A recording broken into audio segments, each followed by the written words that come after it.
Hello guys, Joe with Smokin Joe's Pit Barbecue. Today we are smoking a brisket hot and fast in my Weber Kettle, so stay tuned.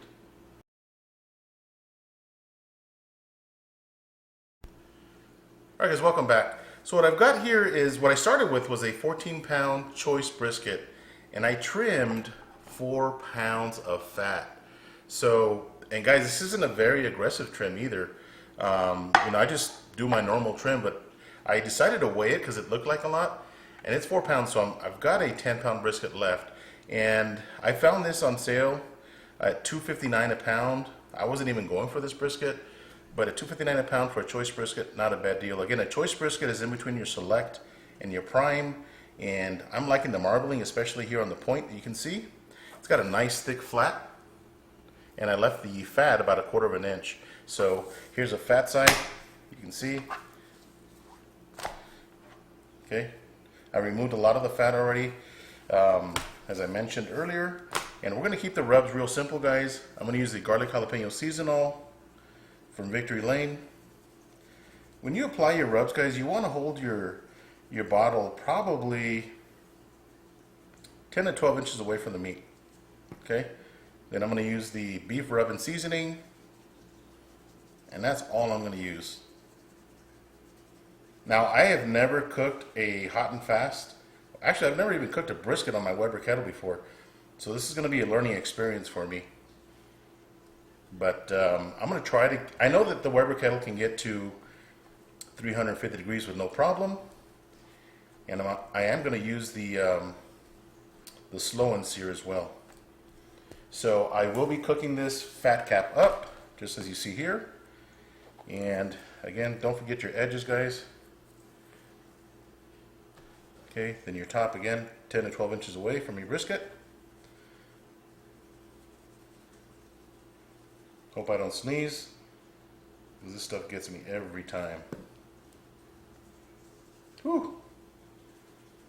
Oh yeah, look at that pepper, guys.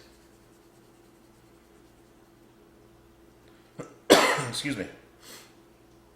So guys, and you want to go heavy on your rubs. Now I don't anticipate that I'm going to get a bark like I have been getting on my big offset, because I'm going to do this hot and fast. But your bark building starts here with your rubs.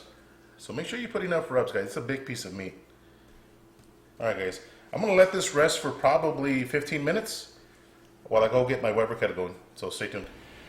Alright guys, we're outside at the Weber Kettle. You can see my setup there. My Inkbird was reading 350 degrees, holding nice and steady with the intake and the exhaust completely open. I am about 3,800 feet above sea level here in El Paso, so I'm not sure if it's going to hold it, but I'm going to monitor the temperature. I've got some water in the water pan. I did start with some hot water, as the instructions say for the slow and sear, and I used a full basket of charcoal, and I am using the Kingsford mesquite charcoal, so I'm not going to use any kind of lump wood in there whatsoever. It is a little bit windy out here. Not sure if that's going to play a big factor in this cook or not, but I'm just going to let it roll, guys. If anything new and exciting happens, I will bring you guys back, so stay tuned. Alright guys, we are back, and we are an hour and 50 minutes into the cook, and I just opened the lid to spritz my brisket, so let me show you guys that. Looking really nice. I'm going to put the lid back on it. Make sure you put your exhaust on top of the brisket, as I did there. But again, I am spritzing with apple cider vinegar and water at 50%. And I have been maintaining a temperature of 340 degrees. My internal temperature right now is at 136. So just going to monitor the temperatures, guys. We're going to see what she looks like at 160 or so when I usually wrap. And I'll bring you guys back, so stay tuned. Alright guys, welcome back. So the total cook time right now is 3 hours and 45 minutes, and I'm about to go ahead and wrap it.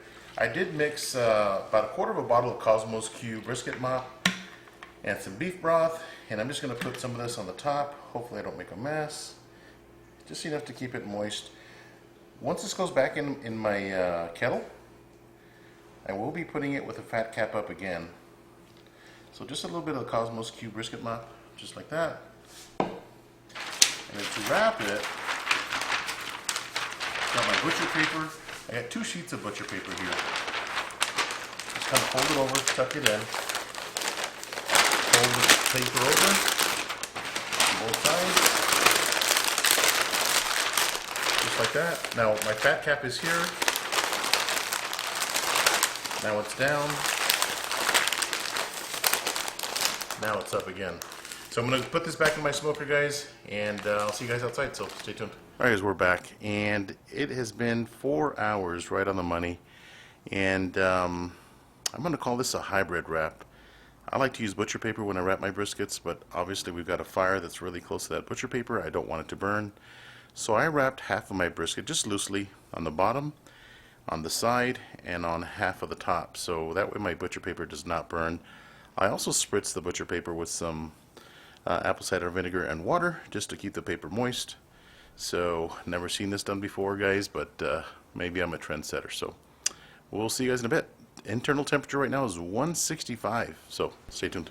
Alright guys, we are back and my brisket is done. Total cook time was right at 7 hours, guys, and I did let it rest for 1 hour. It's still a little warm, but it is ready to go. It was windy outside, so I'm thinking that affected my cooking times a little bit. I did have to add some charcoal to my Weber Kettle, probably 3 different times, just a couple of handfuls of, again, the Kingsford mesquite, and that did it. That got us to this point. So you can see we still got some good jiggle. Internal temperature was right at 200 degrees, and as you can see, guys, this is a butcher paper. It's extremely moist. So let's get a couple of slices off of this thing and see what it looks like.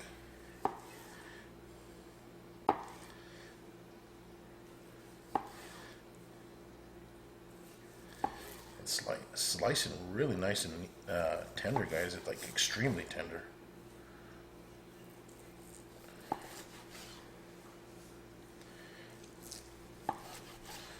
We can get in here towards the middle. Let's get a bigger slice, and we'll do the hang test that everybody likes to do, just to see exactly how tender we are here. But that fat is not coming off of the brisket, as you can see. So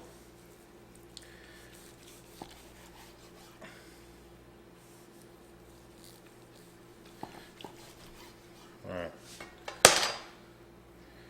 So this is the winner here.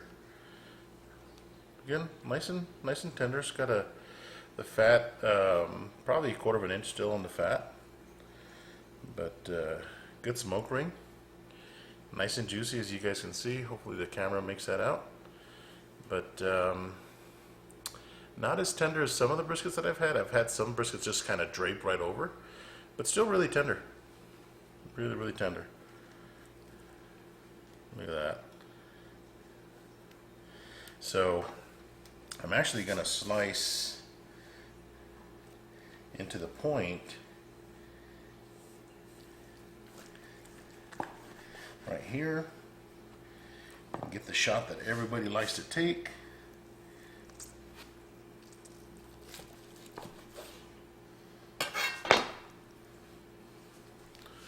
Look at that. Really, really juicy, guys. You can see it just dripping there. But again, got a nice smoke ring. The fat is nice and rendered. So, gonna back the camera up, guys, and we'll taste this brisket. Stay tuned. Alright guys, welcome back. So we're gonna give this brisket a taste. Again, it smells amazing, guys. Just a good backyard smell coming out of the brisket. I'm really happy with the smoke ring, as you can see there. So we're gonna give this a shot. Cheers.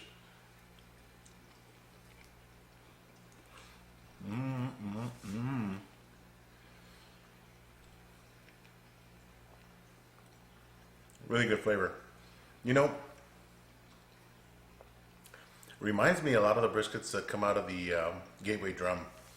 But really good flavor, guys. That Kingsford did a good job. But here's the point and the flat.